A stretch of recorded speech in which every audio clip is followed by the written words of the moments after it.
السلام عليكم ورحمة الله وبركاته. رمضان مبارك علينا جميعا. يا رب تكونوا حبايب قلبي بخير وبصحة وبسلامة يا رب العالمين. النهاردة ان شاء الله بصوا انا جايبه لكم معايا افكار حلوة للخدديات والمخدات اللي عندك بتاعة الصالون بتاعة الانتريه، وكمان المخدات اللي هي القطن، مش شرط تكون الفايبر. يعني انا الاشكال اللي هي 3 دي دي مخدات قطن.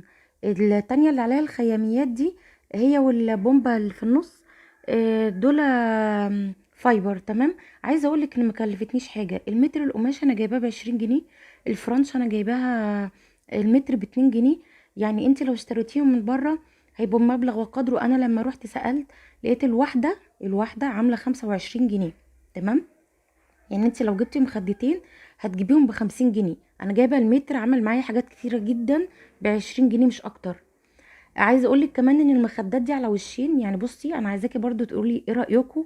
يعني افرشها على الوش اللي هو 3 دي بتاع الاشكال بتاع بوجي وطمطم وفؤاد المهندس وكده والمسحراتي، ولا افرشها على الوش اللي هو بتاع الخياميه ده. تمام. انا هوريكي بالتفصيل انا عملتهم ازاي، متاخدوش مني اي وقت ولا اي جهد ولا اي حاجه. واحلى من بره. انا كمان كنت عايزه اقول لك بصي ان الاتنين التكايتين الصغيرين شبه بعض. هي طلعت معايا كده، انا ما كنتش قصدي ان هم يبقوا طبعا شبه بعض ولا حاجه. وكنت طبعا عايزه اعتذر لكم جدا عن تاخيري في الفيديو ده. اني تعبانه بصراحه، بقالي من اول رمضان كنت تعبانه جدا. فسامحوني بالله عليكم ان انا ما قدرتش اعمل معاكم الحاجات اللي كنت وعداكم بيها. انا ما زلت والله تعبانه. بس الحمد لله، عشان وعدتكم ان احنا ان شاء الله هنعمل مع بعض الحاجات دي. انا عارفه ان عدى اسبوع على رمضان، بس قدر الله ما شاء فعل، رمضان لسه. يلا تشجعي برضو معايا واعملي. بص انا جبت هنا القماشه واحده واحده كده وهوريكي بالتفصيل. انا جبتها وحطيتها على حروف القماشه كده اهو، اللي فضت معايا من الشغل اللي قبل كده اللي عملناه مع بعض بتاع زينة رمضان. وهسيب لك اللينك بتاعه تحت ان شاء الله في صندوق الوصف. عملت ايه؟ سبت يا دوبك 2 سنتي بس من الجنب ده و2 سنتي من الجنب ده، وهسيب 2 سنتي من الناحيه التانية وهقصها. فاهماني؟ يعني حطيتها على القماشه وقلبت القماشه عليها. وسبت فراغ 2 سنتي من هنا و2 سنتي من هنا و2 سنتي من الناحيه التانية. وهي كده كده كده مقفوله من ناحيه ايدي اللي هي اليمين. فكل ده سايباه علشان الخياطه، علشان كمان الفرنشه اللي انا حطيتها فيها. انت ما عندكيش فرنشه والله شفتي الاشكال بتاعت 3 دي اللي في اول الفيديو؟ كانت جميله جدا. يعني من غير اي فرنشات ولا اي حاجه تطلع معاكي تحفه. واللون كمان رهيب يعني. بصي انا بوصف لك هنا بقول لك تسيبي 2 سنتي. تمام. على قد ما انت هتخيطي، عايزه تسيبيها يعني مخداتك اكبر من كده او عايزه تدي براح شويه، مش مشكله. هي دي. بص انا بقص هنا اهو.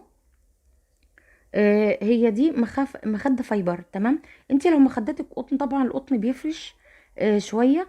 فممكن تسيبي مكان او براح اكتر من كده، لكن دي فايبر ما بتفرش معايا. يعني مهما ضغطت عليها، مهما قعدنا عليها اتكينا عليها، ما بيجرالهاش حاجه. فعشان كده انا مش بسيب فراغ كبير. انا قصتها هنا اهو. وقبل ما خيطتها برضو حبيت ان انا اوريكي عملت ازاي. بصي انت بس هتخيطي من الثلاث جوانب مش اكتر، او من جنبين بس عشان تعرفي تدخلي المخده. او لو انت عندك فايبر وعايزه تدخليه، يا دوبك تقصي الثلاث جوانب وتسيبي فتحه صغيره كده اهو، قد البرتقانه صغيره، تدخلي منها بس حشو الفايبر وخلاص على كده. انا عملت التكايتين الصغيرين ومعايا البومبه دي هوريك انا هعملها ازاي. انا برضو قطعتها بنفس الطريقه ان انا حطيتها، بس دي غير طبعا ان انا حطيتها على القماشه. انا عشان بس وقت الفيديو ما يطولش عليكي وريتك يعني قطعتهم ووريتك الطريقه سهله والله، ما فيهاش اي حاجه. بصي بحطها كده وبسيب برضو 2 سنتي من هنا و2 سنتي من هنا بحيث ان انا اخيطها. طبعا مش هخيطها من قدام من ناحيه الدلايه اللي نازله دي، لكن هخيطها من ورا من هنا اهو. تمام. وهوريكي اخيطها ازاي. طريقتها سهله ما فيهاش اي حاجه، انا عملتها في ثواني، ما كلفتنيش حاجه طبعا. ما خدتش مني وقت. برضو التكايات دي اللي هي هعملها اشكال الثري دي. وش عليه الشكل بتاع الخيامية، والوش التاني عليه فؤاد المهندس بوجي وطمطم بكار، اي بقى شكل انت عندك. تمام. انا الحته البيضه دي طبعا يعني استخسرت ان انا ارميها او ان انا اقصها، فهدخلها في قلب الحشو من جوه مش هتبان، ما فيهاش اي حاجه. بصي برضو قطعتها بنفس الطريقه من الثلاث جوانب. انا هوريكي بس هنا ان انت لما تيجي كمان تخيطي على القلبه مش على عدله. بصي ده اللي هيبقى المنظر، وش كده ووش كده. وانا لما اجي بخيط بالطريقه دي، بقلبها على القلبه وبخيط حوالين داير علشان المعدول هو اللي يبقى من جوه، فاهماني؟ يبقى بالطريقه دي. انت تخيطي على القلبه طبعا، انت فاهماني حبايب قلبي كلكم فاهميني. وش هيبقى وش خياميه، والوش التاني انا اخترته يبقى 3 دي. انت عايزه تخلي الاتنين قدام بعض خياميه او 3 دي، براحتك اللي يعجبك. الطريقه والله ما فيهاش حاجه ومش مكلفه، انا ما هدرتش في القماش. انا عملت كل حاجه في بيتي بمترين من ال 3 دي، وكنت جايبه مترين تانيين من الخياميه اللي هو الاحمر. والله عملت حاجات كتيره منها. فشوفي انا جايبه المتر بقولك ب20 جنيه. ال 3 ده على فكره انا كنت جايباه ب15 جنيه، مش ب20. انما الاحمر ده هو اللي كنت جايباه ب20 جنيه. تمام. بصي انا كده بعد ما خلصتها وحطيت الفرنشه، ما فيهاش اي حاجه. انا عايزه اقولك بس ان اللي من تحت ده، بص انا جبت له حته وهلزقها عليه. شايفه هخيطها ازاي؟ انا خيطتها على فكره خياطه عاديه، انا ما عنديش مكنه، خيطتها بايدي بالابره. انت لو عايزه تعمليها بالسيليكون اعمليها، ما فيش مشاكل لو عايزه تلزقي بالسيليكون، بس نصيحه خيطيها احسن. آه لان انت طبعا هتخلعيه بعد كده وهتغسليه وهتشيليه رمضان اللي جاي ان شاء الله، ان احيانا ربنا يا رب وبلغنا رمضان. فتشيليه هيقعد معاكي سنين كتيره باذن الله. انما لما تعملي بالسيليكون هتيجي تغسلي السيليكون بيفك بالميه.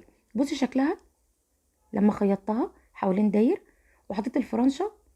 انا طبعا وانا بخيط حطيت الفرنشه في النص، مفيهاش اي حاجه وسهله جدا. انا سامحوني بس عشان كنت عايزه اعمل فيديو بسرعه لان اتاخرت عليكم. آه نسيت ان انا اصور معاكم انا بحط الفرنشه دي ازاي. والله حتى لو انت ما عندكيش برضو سهله جدا وجميله جدا لو انت حطيتيها كده من غير اي حاجه. شايفه انا بدخلها في وسط ما انا بخيط القماشه عادي، ما فيهاش اي افتكاسه يعني ولا اي حاجه. يعني سهله جدا والله، انت مع نفسك كده هتجربي. يعني انا اول مره اعملها بصراحه. ف فما كنتش مجربه قبل كده عشان اقولك ان انا عملت قبل كده لا والله دي كانت اول مره ان انا اجربها وطلعت تحفه معايا. ودي من غير فرنشه اهي، طالعه لذيذه وجميله واشكالها حلوه ومبهجه وزي الفل. انت ان شاء الله تطلعي من تحت ايدك احلى حاجه. بصي انا كنت عايزه اسالك، هي كده شكلها احلى ولا لما اقلبها الناحيه دي كده كانت شكلها احلى؟ يا ريت اللي متابعني لاخر الفيديو يقول لي بالله عليكم. يعني انا لما افرشها كده هتدي شكل احلى ولا لما احطها على السرير دي هيبقى شكلها احلى؟ انا ممكن احطها كده ممكن احطها كده. انا سامحوني بالله عليكم، انا كنت تعبانه الفتره اللي فاتت. فوالله انا بعتذر لكم المره التانية، ده ابني ما تتخضوش. كان جاي معايا وانا بعمل كان فرحان. فرحي ولادك فرحي بيتك. بصي انا كنت عايزه اقول لكم برضو لمتابعيني وحبايبي اللي لسه يشتركوا جديد ان شاء الله معايا واللي اول مره يخشوا لي، ان ده فرش الاوضه بتاع رمضان. آه كان في فيديو قبل كده هسيبهولك برضو في صندوق الوصف تحت. هوريهولك بالتفصيل الترابيزه، وكنت معلقه حاجات على الحيطان وباب المدخل بتاع اوضه الضيوف. تمام. بصي التكات شكلها روعه ازاي. بصي الدولة لما اتحطوا جنب بعض حلوين، ده لما اتحط واحده برضو تحفه. شايفه الشكل؟ ولا تشتري من بره ولا توجعي دماغك طبعا. انت تقدري تعملي كل حاجه حلوه في بيتك، ما تستنيش لما تنزلي تشتري حاجه جاهزه. احنا شعارنا هنا ان شاء الله دبري وفري برضو. اللي هو تقدري تعملي كل حاجه واحلى من اللي بره. بصي ده شغلي بتاع السنتين اللي فاتوا، بس سامحوني بالله عليكم والله ما قدرت ان انا اعمل معاكم حاجه. انا دي طبعا عملتها ووريتها لكم. ولزقتها من ورا بلزق، وممكن تلزقيه بسيليكون هيقعد معاكي اطول كمان. لان انا دول عاملاهم بسيليكون اللزق فك معايا، فعملتهم بسيليكون فاضلين معايا ما بينزلوش وما بيقعوش. يعني اطمني السيليكون على الحيطه ما بيفكش. بصي شكلهم هنا جميل ازاي. الاوضه بصراحه شكلها بقى مبهج كده وبقت حاجه جميله يعني. والفرش ده طبعا انت بعد كده بعد العيد، اللهم بلغنا يا رب رمضان اعوام عديده باذن الله، بتشيليه وتخليه رمضان اللي جاي بعد كده. آه، بتبقى عندك حاجات كتيره يعني، حاجه على حاجه بتلاقي نفسك ان انت عندك شغل رمضان. طبعا.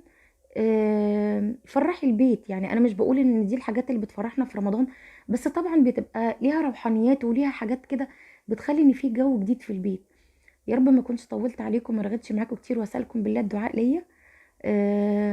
واللي يعجبه الفيديو بتاعي اتمنى يا رب بالله عليكم واشوف منكم دعوه جميله تشجعني ان انا اعمل لكم كل حاجه جديده وكل حاجه جميله باذن الله. وسامحوني للمره الاخيره على ان انا اتاخرت عليكم جدا في الحاجات دي. انا اسفه جدا والله. انا للاخر معلش، الاضاءه تعبت معايا. يلا استودعكم الله الذي لا تضيع ودائعه. السلام عليكم.